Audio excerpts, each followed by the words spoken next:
Hello, family and friends. Welcome back to the Dr. Leslie Show. Intentionally disturbing, intentionally disruptive. I haven't quite figured it out, but what we're going to do is talk about how you were manipulated today because I'm a forensic psychologist who's been trained to see through the bullshit.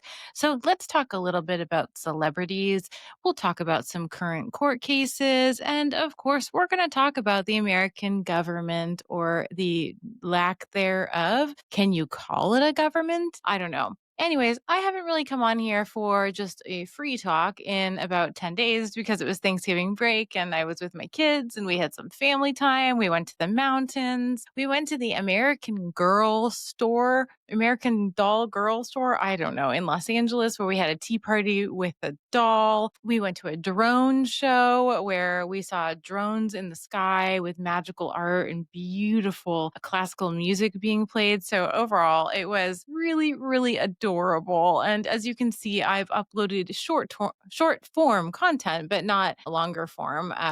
Because I want to sit down with you guys at night. I want to do a recap and I want to kind of tell you what this girl from Southern California is seeing in her news and as a forensic psychologist what's going on. And if you take interest in it, I'll keep doing it. And if there are things you want me to talk about, please send them my way and we will do some research because like Instagram is limited to 3 minutes and we can't there's just so much to talk about in 3 minutes. Now, we can do longer TikToks, but as you've seen, like on TikTok, everybody is suppressed. Massive accounts are majorly suppressed. And I don't entirely know why, but you can do these long videos just like this and get a couple hundred views. And so my goal is to build out this page so that we have a place for authenticity, transparency, and truth because there's so much manipulation in the media and in the news. So,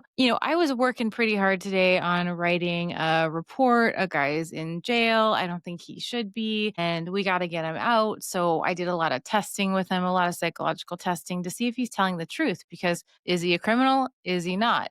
I got to figure out if he's consistent, infrequent, basically if he's lying. And so that was a large part of my day. And now I got to figure out how to write it, which is always a struggle because you want it to be a story that a lawyer wants to read all the way through, even though at the beginning you're going to offer a summary just in case nobody actually reads the report because people rarely do. The report I finished on Friday, so I worked the day after Thanksgiving. That was a good 80, 90 pages. I'd be fairly interested to see who reads that, but because it is a massive federal trial, which I will tell you about because it'll be public and everyone can see what it's about. I can't talk about it quite yet, but it's going to be huge. So the report has to be extremely detailed and linear. But can you imagine like reading through 80, 90 pages and like trying to make sure that your train of thought is linear while also carrying all these other reports? You kind of go into like this hyper focus mode. And I just had to lock myself in my office 7, 8 hours, turn off my phones and just focus. So there are days where, you just get into that mindset and then you take a break for a day, you go back and read the report and you're like, oh, and that's fucking good.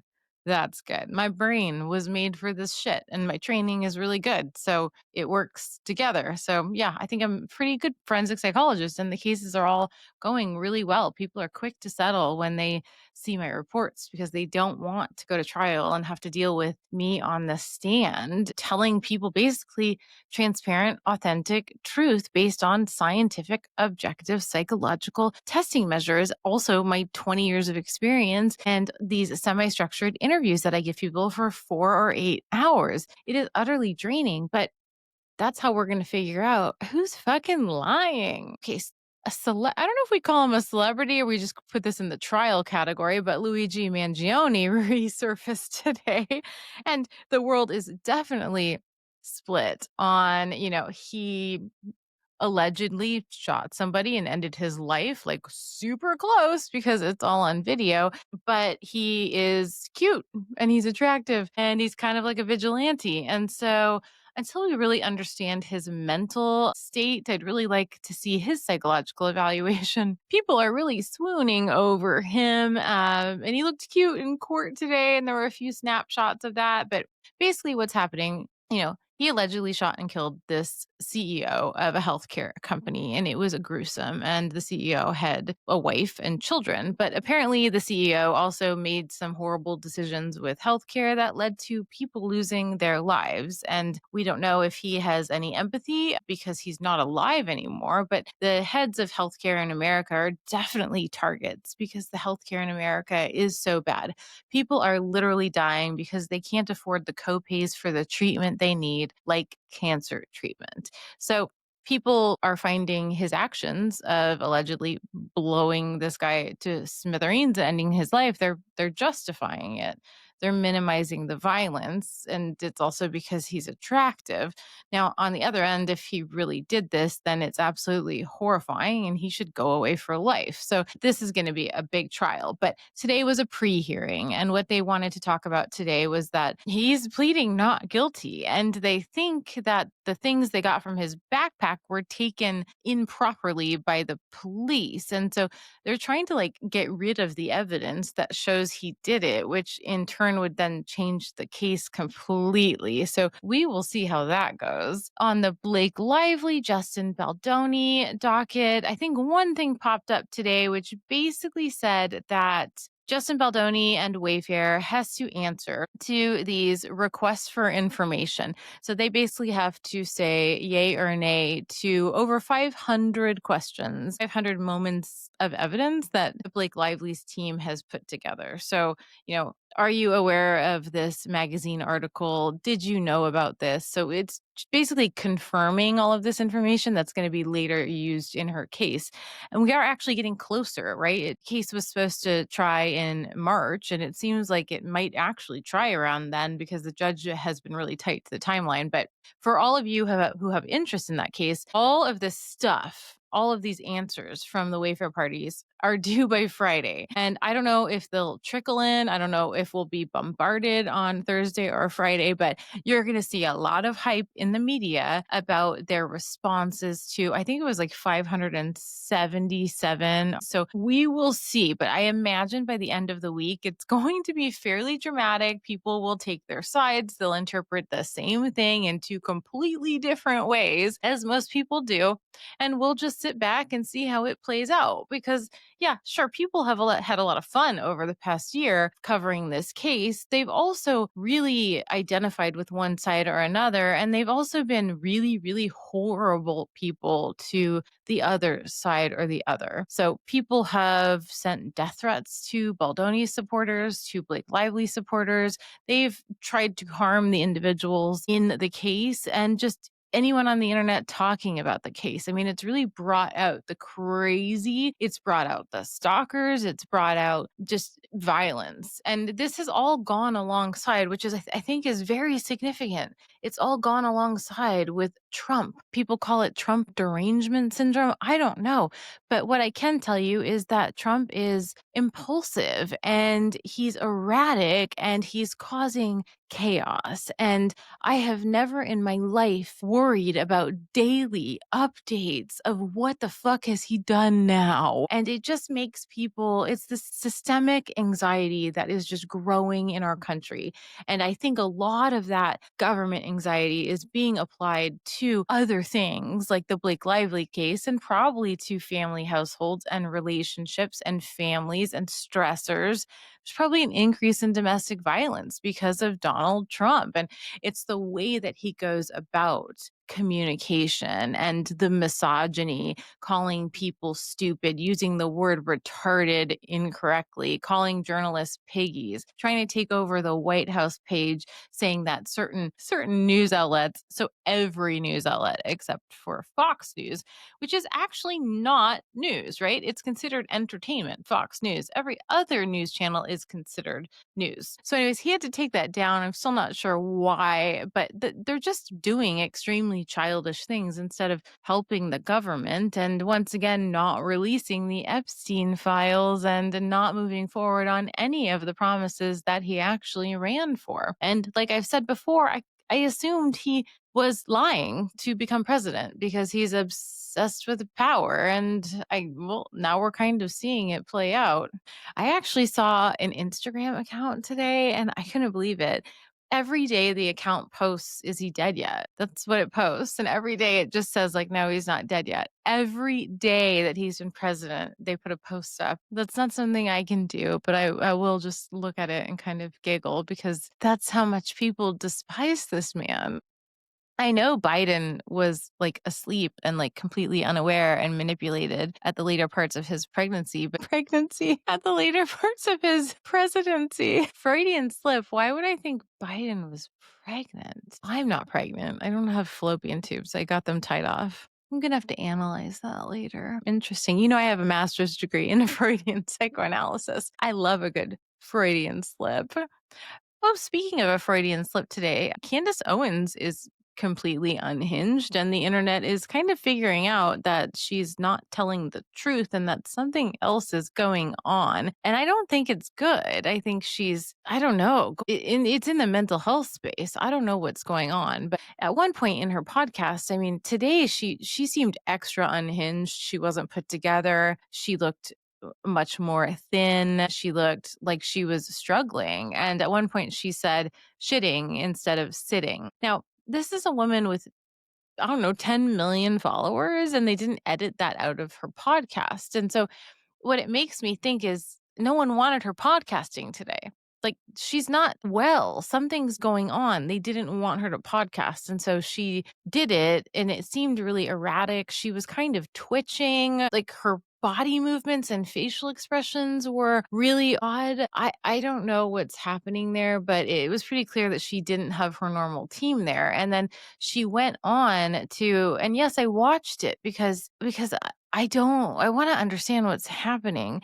But she basically went on to say, I have all of this proof that people have been paid to assassinate me, yet no one is confirming my proof. Okay, that's because it's not true. She said she texted an FBI agent and was left unread. An FBI agent she normally texts. Well, maybe because nobody wants to have anything to do with you because you're not telling the truth and you're like kind of unhinged and no one really knows what to do with you at this point. I'm really thinking like we're gonna see the downfall of Candace Owens soon unless she gets help. And I don't know what that would be. With regard to the government and us taking out a ship, but two people being alive and us still killing them, I think we're gonna see that moving forward because it definitely seems like the Department of War and Pete, who can't do a fucking pull up, he broke some laws, some military engagement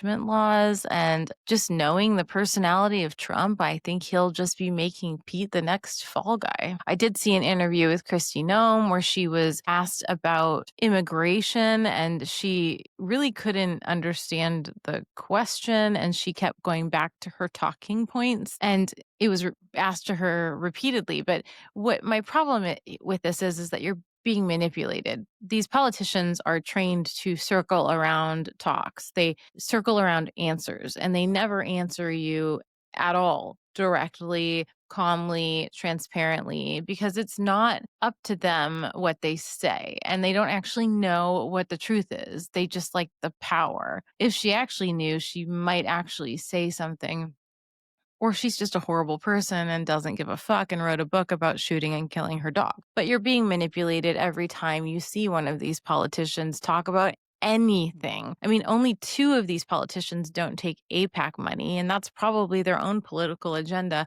I genuinely really like Thomas Massey because he talks so openly about how money is guiding people's decisions and votes in this government. So overall, there was a lot going on over the past week, an overwhelming amount that I'm not going to cover. Wow, it's a lot. And if you're feeling exhausted, do things that are nice for yourselves because this shit's not going to change for a while and it's only going to get worse and it's only going to get more and more emotional and there's only going to be be more and more divide and chaos and anger in this world. And I shouldn't even say world because it is very specific to America and then certain other countries. But on a happier note, I'm co producing several television shows. Well, we're kind of in that pitching stage, and I'm really excited about them. Like, they're shows that you would never have thought about. I want to solve cold cases, but I also want to bring in some creativity. And it's going to be a lot of fun. And I'm really excited. So, as a forensic psychologist, one thing I've learned, and if anyone cares about this and they want to be in this field, is that the people who are the experts in the fields, we're the ones with the knowledge, not the producers who make the shows. So, we should be bringing the information to the producers so that they can bring their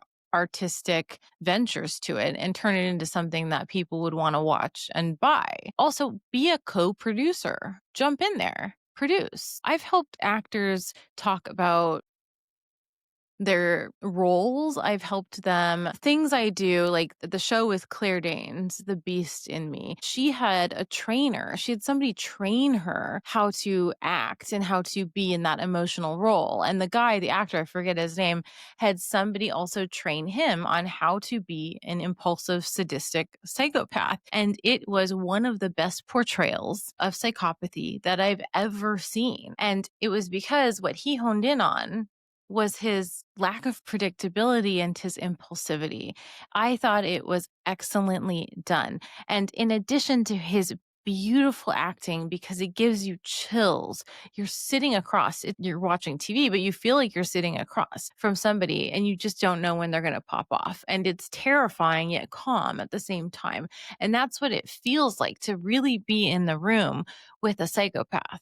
Psychopaths aren't like these organized people. They're not Jeffrey Dahmers. They're not people that we know by fame. A lot of psychopaths are disorganized and chaotic and impulsive and serial killers. And we saw this in this show. And I thought it was brilliant. But even more brilliant was that Claire Danes played the writer, the journalist, investigative reporter, I'm not really sure. But what she found throughout being this guy's neighbor was that she aligned with some of the dark sides that she saw in him. So really what this show did was it put up a mirror. It was a reflection for the two of them in the show, but a reflection for all of us watching because all of us have a dark side in us. And if you tell me you don't, then you just don't really understand what I'm saying because if anyone you loved or yourself were under threat, you have the capacity to fight. You also have the capacity to freeze. That's your dark side. That's your survival. That is you tapping into your inherent ability to protect yourself and your loved ones. We all have it. And so the beast in me with Claire Danes was epic because it really, really brought us to what we all try and ignore in ourselves, but we all try to ignore it in other people. Other people are dark in some hidden spots of their lives, and we are shocked when it comes out. I'm still shocked as a therapist when it comes out, but at least I'm aware now that it's there. And so I urge you to pay attention to your own darkness. Decide when you let it come out, validate it. At least you'll have control over it and rage won't win. But also be aware of it in others because they are red flags. Does the person have insight? Are they controlling it? Is it someone who's going to protect me in the future? Or is it someone who's going to hurt me? We should have that level of insight and that level of awareness. So I'm back happy talking to you guys, and I'll be doing this a few nights a week, nightly recaps. We'll probably move it towards like twice a week. We're on YouTube right now. I'll put it back on the RSS feed. We'll start the podcasting again. We've been on hiatus, but things are getting good. 26 is going to be full of fun fucking projects, creativity, and once again, stopping the manipulation that is coming to all of you through the American government and media. We're going to have that forensic psychology scope. We're going to cover some massive trials like Angelina Jolie and Brad Pitt, the Blake Lively trial. We'll see Luigi Mangione play out. We'll see Tyler Robinson play out. There are so many big trials happening in 2026. And ooh, the manipulation, talk about that, of the lawyers during their theatrical court appearances. I can't wait to be on some of them. I'll be in there, but on other ones, I'll just be hearing it how you guys hear it, through probably on X or Twitter, and analyzing it because it's fascinating. At the end of the day, we have the law to protect us, but when we actually get into these cases, we see how theatrical and manipulated the law is. So I can't wait to just get into some of this stuff and share it with you all. Anyways, follow along. Lots of reels and stuff coming out on my TikTok and my Instagram, also posted here. Just finished a series, or we're almost done with it, a series on the mind of a pedophile. Going to start a series on the mind of female sexual predators. Let me know if you want other series. I'm thinking that we need to do a series on how to detect a liar. We need to do a series on how I detect psychopathy, psychopaths in people, narcissism, antisocial personality disorder. But we need like multiple episodes to really get into the mind. And in each one, I want to include a little bit of recent scientific articles, normative samples, and research so that we're really up to date with how the world is perceiving and thinking about individuals and mental illness. And that is especially relevant when we bring it to court and we are trying to make case law and trials more fucking relevant to the times, like bringing bills and laws that talk about coercive control. And other countries have already done this, and we need to do it because coercive control that leads to somebody ending their lives, like in domestic violence, the husband should then go to jail, or wife. Oftentimes it's the wife too, but the majority of it is the man. Okay, so it is, oh my God, it's December 1st. Okay, let's see how this month goes. Candace Owens says there's going to be another 9/11 in 2 weeks. Yeah, okay. The shit she's saying right now, I almost want you to go watch her last podcast just so that you can actually see what what is happening. I don't even know, but the more entertaining part is that a lot of people in the country are talking about it and kind of analyzing her. And I love to see other people's takes on this too. So have a good night. I will be back with another forensic psychology trial manipulation recap, government, Trump stuff, and also, the proper use of the word retarded versus intellectual disability. I made a video on that. I'm hoping Trump saw that. If not, maybe somebody can get it to him because Trump, yeah, maybe you should care. Maybe it's time. Your polls are dropping. People don't really like you. You've kind of hurt your MAGA base. And the only MAGA base that's left, as they comment on all my videos, they don't really seem to know how to read or write. Not sure what that's about. But, anyways, have a good night, guys. And I will check in with you. Let's see what's tomorrow. Tuesday, probably tomorrow.